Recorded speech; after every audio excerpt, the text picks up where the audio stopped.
बिस्मिल्लाहिर्रहमानिर्रहीम। अस्सलाम वालेकुम डियर स्टूडेंट्स। आज का हमारा लेक्चर बहुत इंपॉर्टेंट और बहुत इंटरेस्टिंग होने वाला है। आज हम बात करेंगे मेमोरी के ऊपर, लाइक स्टोरेज के ऊपर। आपने कंप्यूटर से रिलेटेड काफ़ी कुछ सीख लिया होगा, होपफुली आपको वो समझ भी आ गया होगा। अब थोड़ी सी बात करते हैं इंटरनल एस्पेक्ट से रिलेटेड जो कंप्यूटर्स के अंदर होती हैं, लाइक रैम, रोम, CPU, कैश मेमोरी और मदरबोर्ड और इस तरह की चीज़ें काफ़ी इंपॉर्टेंट चीज़ें हैं। इनके बगैर कंप्यूटर कभी भी वर्क नहीं कर सकता। ये कंप्यूटर के एक तरह के मेन पार्ट्स हैं, लाइक एक ह्यूमन बॉडी के एक मेन पार्ट्स होते हैं, वही सेम एज इट इज़ ये कंप्यूटर के एक मेन पार्ट्स हैं। तो इसको आज सीखते हैं और समझने की कोशिश करते हैं कि किस तरह से ये काम कर सकता है। सबसे पहले आपको बताता चलूँ कि जितना भी डाटा है वो ऑब्वियस सी बात है उसको कहीं ना कहीं स्टोर किया जाता है। वो ऑपरेटिंग सिस्टम सॉफ्टवेयर यूज़ हो रहे हैं, वो कुछ सिंपल डाटा यूज़ किया जा रहा है, ठीक है। उस डाटा को फॉर्मेट किया जा रहा है किसी न किसी सॉफ्टवेयर के अंदर, ठीक है। आपको मैंने बताया कि 01 की फॉर्म में कंप्लीट डाटा जो है वो रिप्रेजेंट किया जाता है कंप्यूटर्स के अंदर, ठीक है। अब वो 01 की फॉर्म में रिप्रेजेंट किया जा रहा है, उसको रीड करना, उसको राइट करना, ठीक है, उसको मैनेज करना, ये सारा कुछ किस में आता है? मेमोरी के अंदर आता है।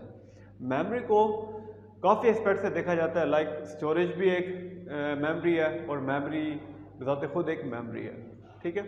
तो मेमोरी को बेसिकली जो ट्रेडिशनली जो कि मोस्टली बुक्स के अंदर या काफ़ी एक कॉमनली इसको समझा जाता है मेमोरी को, उसे हम कहते हैं रैम, ठीक है। इस रैम का मेन मेमोरी भी हो सकता है, इंटरनल मेमोरी भी हो सकता है, प्राइमरी स्टोरेज भी हो सकता है और प्राइमरी मेमोरी भी हो सकता है। मल्टीपल नेम्स हैं इसके मेमोरी के, ठीक है। मेमोरी और स्टोरेज को थोड़ा सा कैटेगराइज किया गया है डिफरेंट वे के अंदर। अब मेमोरी बेसिकली कैटेगराइज किया गया है इसकी वर्किंग की बेस पे, और स्टोरेज का मतलब क्या है? स्टोरेज कैपेसिटी की बेस पे इसको कैटेगराइज किया गया है। स्टोरेज का मतलब क्या है? डाटा को स्टोर करना। अब वो डाटा आया परमानेंट स्टोर हो रहा है या वो डाटा टेम्परेरी बेस पे स्टोर किया जा रहा है, ठीक है। तो इसको कैटेगराइज किया गया मज़ीद दो सब उसमें टाइप्स के अंदर। एक का है प्राइमरी स्टोरेज और सेकंड है सेकेंडरी स्टोरेज, ठीक है। सेकेंडरी स्टोरेज के अंदर हर वो डिवाइस, ठीक है, सेकेंडरी स्टोरेज के अंदर हर वो डिवाइस जो कि डाटा को परमानेंटली स्टोर करने की खासियत रखती है, उसे हम क्या कहते हैं? Secondary storage devices. वो कौन सी हो सकती है डिवाइसेस? वो आपकी हार्ड डिस्क हो सकती हैं, हार्ड डिस्क ड्राइव हो सकती हैं, सॉलिड स्टेट डिवाइसेस हो सकती हैं, ठीक है। सॉलिड स्टेट डिवाइसेस के अंदर USB जो कि हार्ड से थोड़ी सी फास्ट वर्क करती हैं, ठीक है। सॉलिड स्टेट बगैर तौर पे हार्ड ड्राइव्स होती हैं, ठीक है। इसी तरह ऑप्टिकल डिस्क हो सकती हैं जिसे आप DVD CD कहते हैं, CD और DVD। इस तरह की जितनी भी डिवाइसेस हैं वो सब के सब इसी मेमोरी कार्ड हो सकते हैं, ठीक है, और USB हो सकती हैं, ठीक है। तो ये सारी चीज़ें किस में आती हैं? सेकेंडरी स्टोरेज के अंदर आती हैं, जो कि परमानेंटली स्टोर करती हैं। आपको स्टोरेज डिवाइसेस से रिलेटेड मैं लेक्चर भी दे चुका हूँ, आपको बता भी चुका हूँ। इसी तरह प्राइमरी स्टोरेज के अंदर आता है हर वो डिवाइस जो कि डाटा को टेम्परेरी तौर पे स्टोर करती है, ठीक है। जैसे पावर ऑफ हुआ या किसी भी वजह से कंप्यूटर फेलियर पे चला गया या बंद हो गया, तो इट मीन्स कि उसके अंदर जितना भी डाटा सेव हो रहा है या करंटली तौर पे जो भी डाटा सेव किया जा रहा है वो लॉस हो जाएगा, ख़त्म हो जाएगा, ऑटोमेटिकली इरेज हो जाएगा, ठीक है। तो उसके अंदर कौन सी डिवाइसेस आएंगी हमारे पास? रैम, कैश मेमोरी, ठीक है। डिवाइसेस नहीं, मेमोरी की बात कर रहा हूँ, कैश मेमोरी। और हाँ, रोम भी आती है। प्राइमरी मेमोरी के अंदर रोम भी आएगी, प्राइमरी स्टोरेज के अंदर रोम भी आएगी, लेकिन रोम क्या है हमारे पास? Read only memory. ये है हमारे पास नॉन वोलेटाइल मेमोरी, ठीक है। मीन्स के परमानेंट डाटा को स्टोर करता है। हम खुद से इस डाटा को मैनेज नहीं कर सकते, ना ही इसके अंदर कोई चीज़ इंसर्ट कर सकते हैं इस मेमोरी स्टोरेज के अंदर, ना ही इसे कोई चीज़ डिलीट कर सकते हैं, ठीक है। तो ये चीज़ें क्या हैं?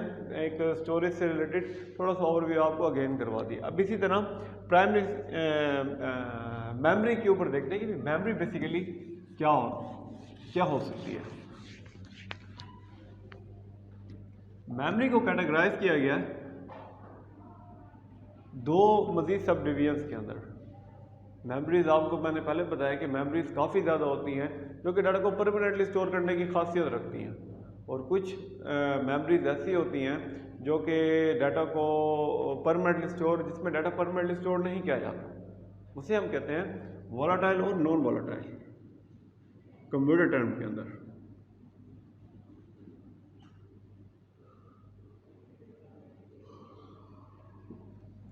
अब वोलाटाइल मेमोरी हर वो मेमोरी जो कि डाटा को टेम्परेरी तौर पे स्टोर करती है। जैसे ही पावर ऑफ किया इट मीन्स कि उसका जितना भी डाटा है वो लॉस हो जाएगा। इसकी सबसे बड़ी एग्जांपल है हमारे पास कौन सी, रैम। आपको मैं पहले बता चुका हूँ कि रैम क्या चीज़ है, कि जब भी हम परमानेंटली वर्क कर रहे होते हैं, सॉरी करंटली वर्क कर रहे होते हैं अपने कंप्यूटर्स के अंदर, लाइक आपने कोई प्रोग्राम ओपन कर लिया, आप कोई भी वेब सर्फिंग कर रहे हैं, आपने ओपन कर लिया MS वर्ड ओपन कर लिया, वहाँ पे आपने टाइपिंग शुरू कर दी, तो करंटली जो टास्क परफॉर्म किया जा रहा है वो सब का सब लोड कहाँ पे हो रहा है, वोलाटाइल मेमोरी के अंदर। और वोलाटाइल मेमोरी की टाइप कौन सी है, रैम है, जिसे हम मेन मेमोरी भी कहते हैं। ठीक है, random access memory. Random access memory होता कि क्या है कि इसके अंदर डाटा टेम्परेरी तौर पे स्टोर किया जाता है। करंटली जो भी टास्क परफॉर्म हो रहा है वो उस पर स्टोर हो रहा है, लेकिन जैसे ही हमने कंप्यूटर पावर ऑफ किया या किसी भी वजह से कंप्यूटर पावर ऑफ हो गया, इसके अंदर मौजूद जितना भी डाटा सेव होगा वो सब का सब ऑटोमेटिकली इरेज हो जाएगा, ख़त्म हो जाएगा। ठीक है, तो इसे हम क्या कहते हैं, वोलाटाइल मेमोरी। हर वो मेमोरी जो कि डाटा को टेम्परेरी तौर पर स्टोर करती है वो वोलाटाइल मेमोरी कहलाती है। और हर वो मेमोरी जो डाटा को परमानेंट तौर पर स्टोर करती है, अगर इसमें से डाटा को कंप्यूटर को पावर ऑफ कर दिया जाए और 8 से 10 दिन बाद दोबारा ऑन किया जाए तो उसके अंदर जितनी भी मेमोरी है वो सेफ रहती है। ठीक है, मेमोरी का मकसद, मेन मकसद क्या होता है, आपकी चीज़ों को सेव करना, आपकी मेमोरीज को सेव करना। ठीक है, आने वाले वक्त में फ्यूचर बैकअप आपको प्रोवाइड कर सकना, बहुत ज़्यादा इसके बेनिफिट्स हैं। ओके, नॉन वोलेटाइल के अंदर ऑब्वियस ही बात है, हार्ड डिस्क है, वही सॉलिड स्टेट डिवाइसेज हैं, USBs हैं, CD DVD हैं, हर वो डिवाइस जिस पे डाटा आप परमानेंट तौर पे स्टोर कर सकते हो। इन केस जैसे फॉर एग्जाम्पल आपने USB लगाई है, आपने डाटा कॉपी पेस्ट कर लिया है, ठीक है, आपने कंप्यूटर ऑफ कर दिया, वो प्लग आउट किया आपने, और कभी ऐसा हुआ कि जब दोबारा आपने USB लगाई हो और उसके अंदर डाटा सेव ना हो, नहीं, कभी भी इस तरह नहीं होता, उसके अंदर डाटा सेव परमानेंटली होता है।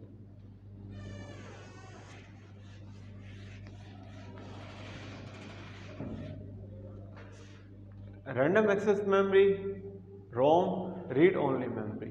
ठीक है, ये दो मेमोरीज हैं, ये मेन मेमोरीज के अंदर ही आती हैं। अब रैंडम एक्सेस मेमोरी का तो आपको मैं बता चुका हूँ। रीड ओनली मेमोरी वो क्या मेमोरी प्रोवाइड करती है, जब कंप्यूटर बूट अप हो रहा होता है, मीन्स के स्टार्ट हो रहा होता है, जब जैसे आप लैपटॉप अपना स्टार्ट करते हैं, आपको कुछ ब्लैक स्क्रीन के ऊपर लिखा हुआ नज़र आ रहा होता है। ठीक है, इस तरह वो चलता रहता है, चलता जाता है। और कुछ जब आप विंडोज़ इंस्टॉल करवाने जाते हैं या फिर इस तरह से कोई और चीज़, अगर आपको खुद से इन चीज़ों का पता है, तो आप बायोस सिस्टम के अंदर, बेसिक इनपुट और आउटपुट सिस्टम के अंदर ये जितनी भी इंफॉर्मेशन स्टोर की जाती है, ठीक है, वो स्टोर कहाँ की जाती है, रीड ओनली मेमोरी के अंदर स्टोर की जाती है। रीड ओनली मेमोरी के अंदर स्टोर की जाती है। रैम की काफ़ी ज़्यादा टाइप्स हो सकती हैं। ठीक है, रैम फॉर एग्जांपल ये है हार्ड डिस्क। ठीक है, इसके अंदर कंप्लीट डाटा पड़ा है आपके पास। एग्जांपल देना, ये क्या है हमारे पास, हार्ड डिस्क है। रैम बेसिकली काम किस तरह करती है, कंप्यूटर पे क्या किया, ये फॉर एग्जांपल आप कह दें जी ये क्या है, रैम है मेरे पास, ये मेरे पास क्या है, रैम है, और ये मेरे पास क्या है, CPU है।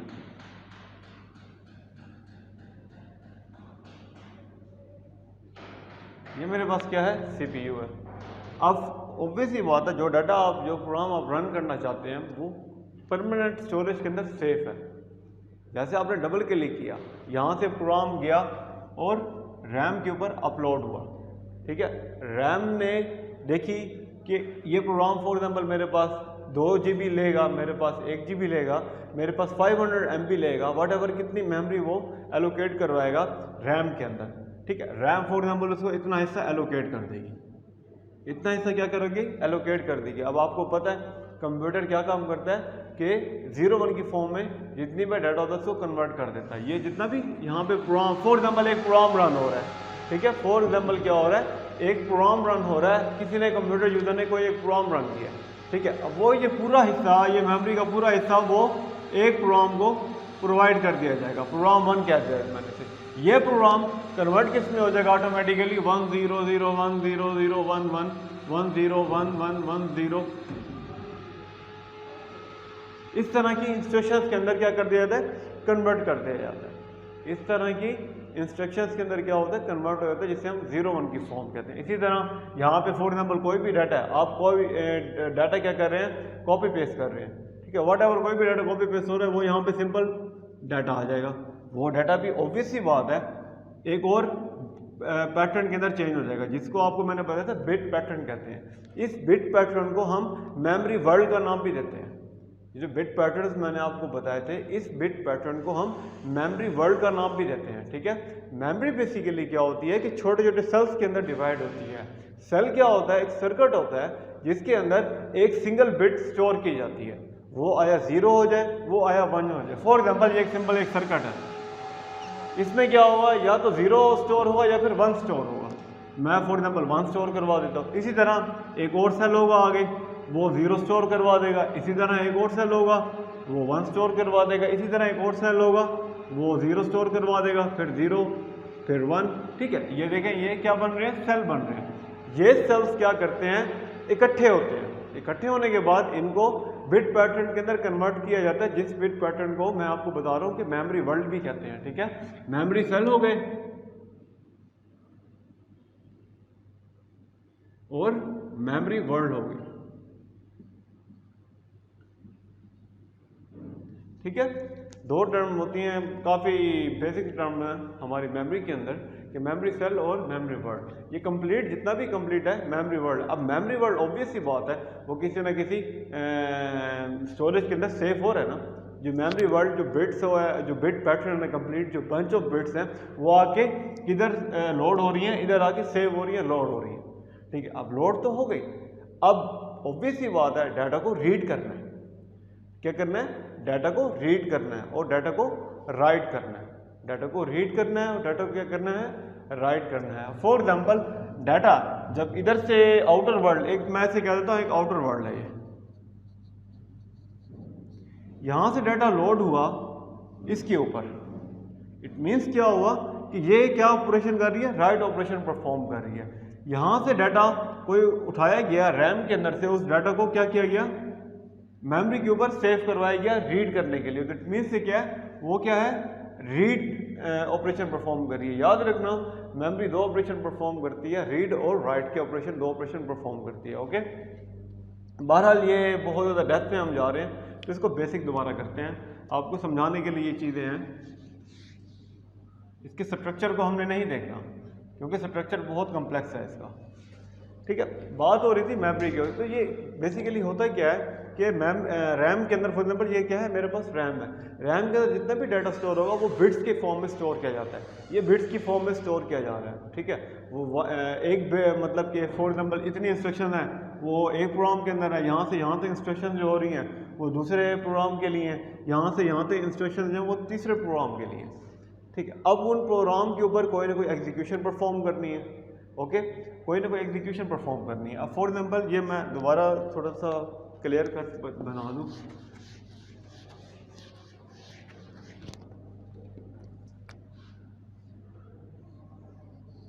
ये क्या है, रैम है।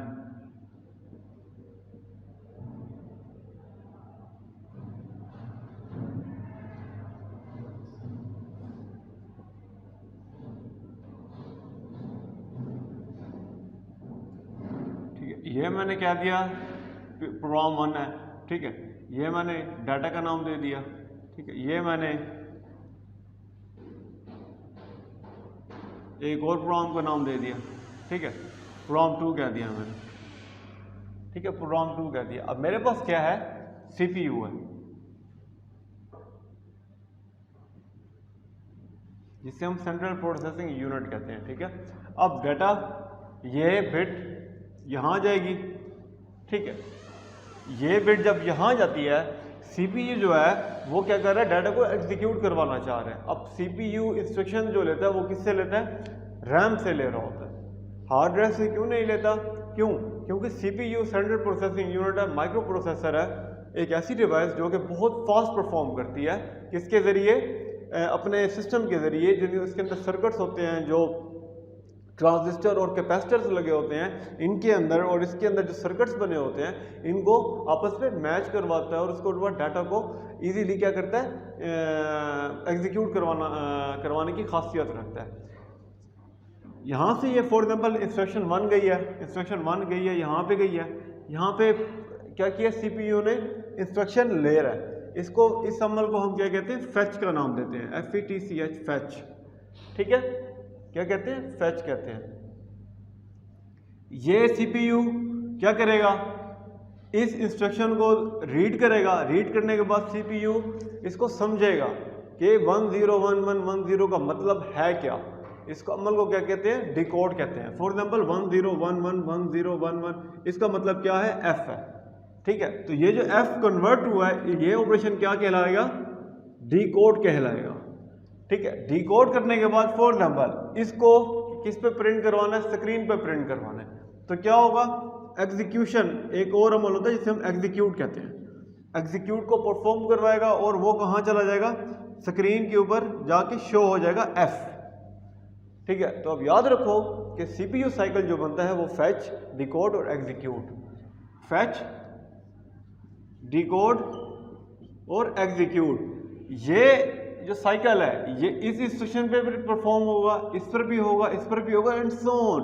जितनी भी इंस्ट्रक्शन सीपीयू को प्रोवाइड की जाएंगी सब के ऊपर फैच, डिकोड, एग्जीक्यूट का जो ऑपरेशन है वो परफॉर्म होगा। लेकिन इसके साथ साथ जो मेमोरी पे काम किया जा रहा है उसको स्टोर भी तो करवाना है, तो इसके साथ स्टोर भी करवाया जाता है। लेकिन जो बेसिकली जो टर्मिनोलॉजी है वो इन 3 के ऊपर होता है। इसमें क्या कहते हैं, हम एक स्टोर का पैरामीटर भी ऐड कर लेते हैं, ठीक है। तो इसकी जो वर्किंग है बहुत बेसिक, हमने यही देखनी है कि इसकी वर्किंग यही है, बेसिक वर्किंग है, इसको बहुत ज़्यादा डेप्थ में लेकर नहीं जाना, ठीक है। अब आपका टास्क क्या है बेसिकली कि आपने देखना है कि रैम, ठीक है, रैम के अंदर कुछ टाइप्स होती हैं, ठीक है। रैम तो आपको पता चल गया कि रैम बेसिकली है क्या, इसके अंदर कुछ टाइप्स हैं, DDR1, DDR2 अप टू 4। इसके बारे में आपने रीड करना है कि आपके ये जो टाइप्स हैं DDR1, 2 और 3 एंड 4 ये हैं क्या, ठीक है। इसके अलावा एक और मेमोरी होती है जिसे हम कैश मेमोरी कहते हैं। आपको बताता चलूँ, सीपीयू के अंदर एक इंटरनल मेमोरी होती है जिसे फ्रीक्वेंटली रीड किया जाता है, ठीक है। बहुत फ्रीक्वेंट मेमोरी होती है जो कि बहुत फास्ट होती है, रैम की निस्बत भी और हार्ड ड्राइव की निस्बत भी बहुत फास्ट होती है।